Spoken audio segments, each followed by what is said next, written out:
and welcome to another side quest episode of Talk This. It's dangerous to podcast alone. What?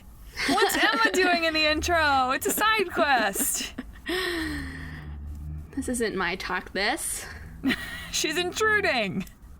So as we discussed in Inside of Mythology, I think. Inside the Myth. I was close. Inside the Myth, last week's episode, I was getting a little bit frustrated with our debate side quests. Yes. Believe it or not, 10 minutes is not a lot of time to explore the nuances of an issue. Especially, we probably were a little ambitious with the issues we picked, to be fair. Yeah, we probably should have picked, like, who's the best character in Fire Emblem? Yeah. Or something that tied in with the game. Like, objectively, we probably should have tried to make them more side questy than they were. Could have been a little goofier with them. Like, maybe. No, we were like, oh, let's talk about movies. Let's talk about maybe we can try that in the future, though. That seems cool. Like, real side quests. Yeah. Not things you think are side quests that then turn out to be the main story. Oops. Yeah. So we've decided to shake things up a little bit on the side quest. It's our third side quest format. It's our first one where we really directly talk to each other. Yeah. We have moved more and more towards that over the side quests. Started out with sort of our mini games and then the debates. And now here we are together for a new side quest format that we're tentatively calling Saved Data. Save data. Oh, I'm sorry. See, I was going to call it Memory Card. That's what I came up with at first. And then I realized that memory cards haven't existed for quite some time. She just got a PS3, cut her some slack. So I'm repping the old game half of the podcast over here. Mm-hmm. It's like, oh, memory card. Memory card. Remember when you used to have to, like, go into the memory card and delete things? Yeah. Anyway. I still have to go into save data. I have to go to my storage and delete things. I know, but the memory card was cool. Anyway, Saved Data is going to be a side quest where Emma and I take 10 minutes-ish and talk about our gaming experiences from the 2 weeks before and our big takeaways and what we are going to remember most about our gaming of those 2 weeks. It's going to be a little bit more casual, a little bit less time structure rigid, which I think is going to be better and nice. So on that note, Emma, do you want to talk a little bit about what you've been playing these past couple weeks? What have I been playing these past couple weeks opens it up to 2 games instead of 1. Did I make a mistake? Because I finished Danganronpa V3, I think last week. Can you give me the pronunciation guide on that? Because I had a hard time spelling it. Danganronpa. Danganronpa. So in Japanese, N is a syllable. Yeah. So Danganronpa. V3. Sure. V3. Thanks. You're welcome. No, it that means was the part that was tripping me up. In Japanese. So yeah, I finished that, but I pretty much gave all of my thoughts on that over the course of, like, I don't know, 10,000 words or something approaching there in 2 blog posts. But yeah, I already gave all my thoughts about that. So this week I've been playing Yakuza Kiwami, which is the remake of the original Yakuza, which was back on the PlayStation 2.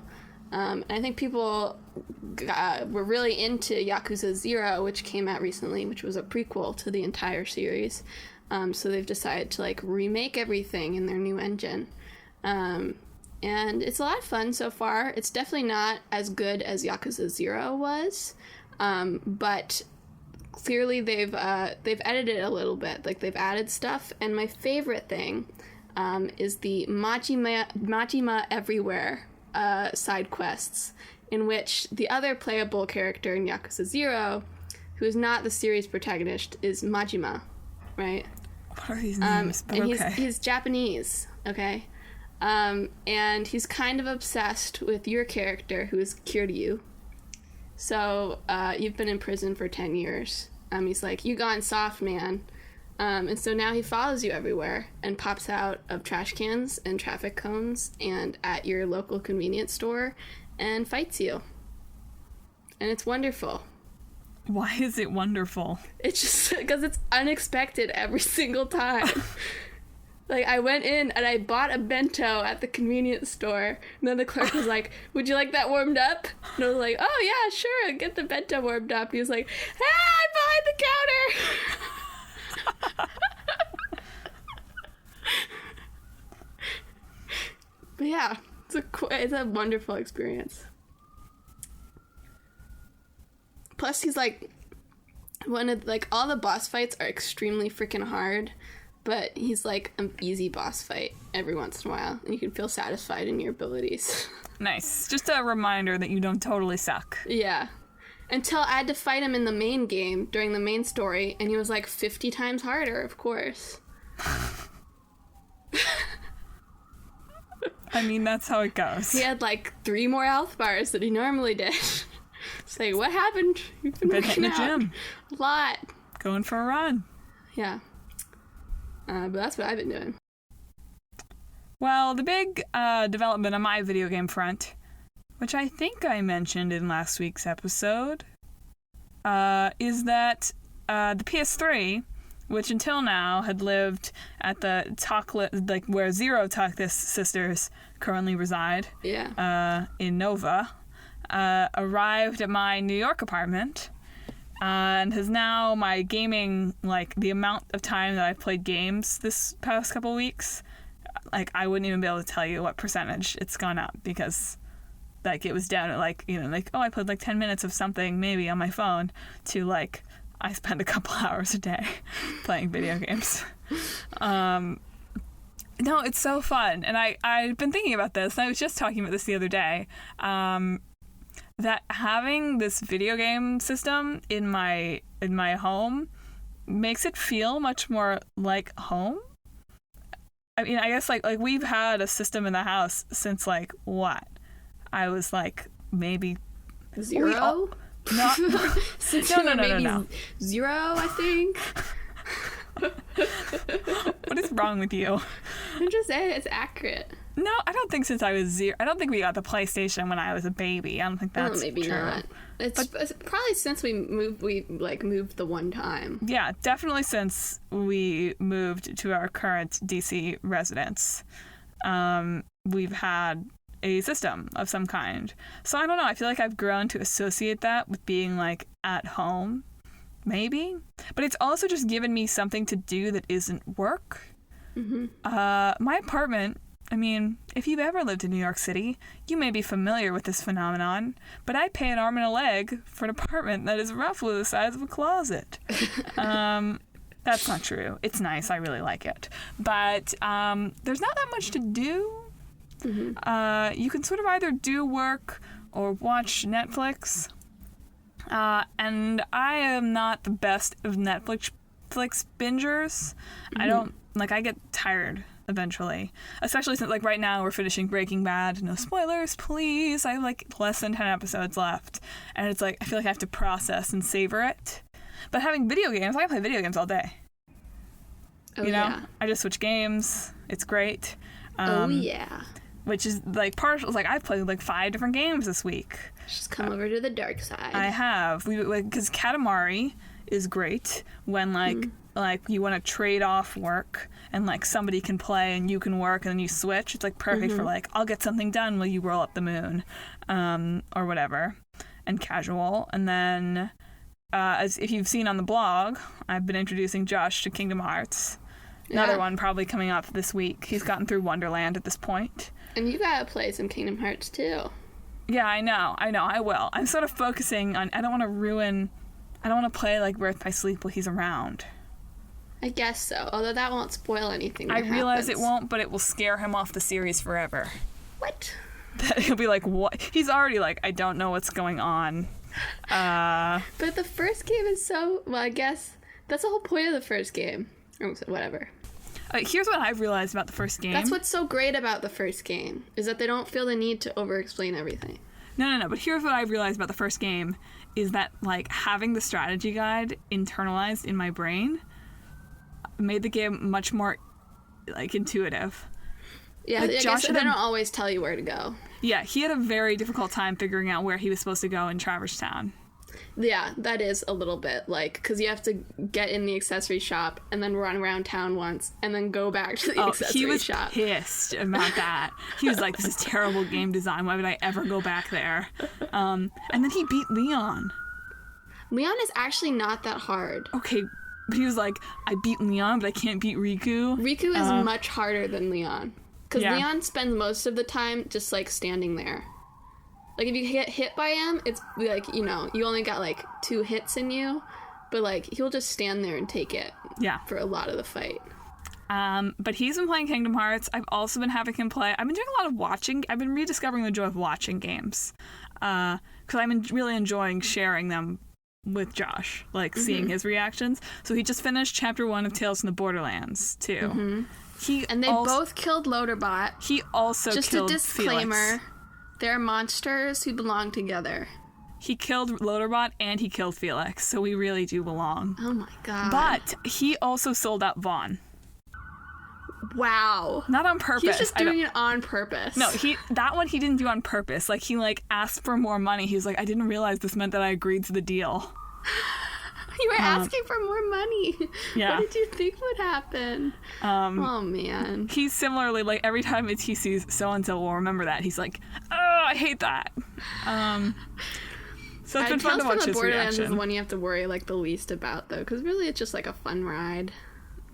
He's really playing it. He's leaning into the arrogant prick thing really hard, he said. Yeah. Well, obviously, just murdering everybody, selling out your bro. And then we've also been starting Tales of Xillia, which has been fun. It's, like, really enjoyable to just go and, like, smash up some monsters. Yeah, no, the Tales, like, their stories are always, like, meh, but their battle systems are always, like, really fun to tinker around with, at least in my opinion. Yeah, we think the story is definitely, like, this is weird. And of course there are many cutscenes. Those mini cutscenes, which that would have been a good way to talk about this. I love the skits though. I know, but this skit, like, this is a skit right now. Oh yeah, this is a skit. You're right. But it's actually save data. No yeah. D. 1D, but not at the end of save. No, the skits in Tales of Xillia are also wonderful in my opinion. Or the Tales games in general. But basically, I mean, like, I've played all these games this week, but the big takeaway has been I really enjoyed, well, one, being able to play video games again, because I'm also playing Civilization now. I feel like I've finally settled in enough to have time to play video games. But anyway, really having a system just, like, was, like, the missing piece into this feels like the place that I live now, which was just really nice. I don't know, it's hard to explain, but it's really nice. I don't know. Felt like something that was missing and I didn't realize was missing, which is very sappy for, like, an old PS3. But yeah. Whatever. And my takeaway from the week is watch what traffic cones you look at. Because there might be somebody hiding in one. Good life advice for me, too.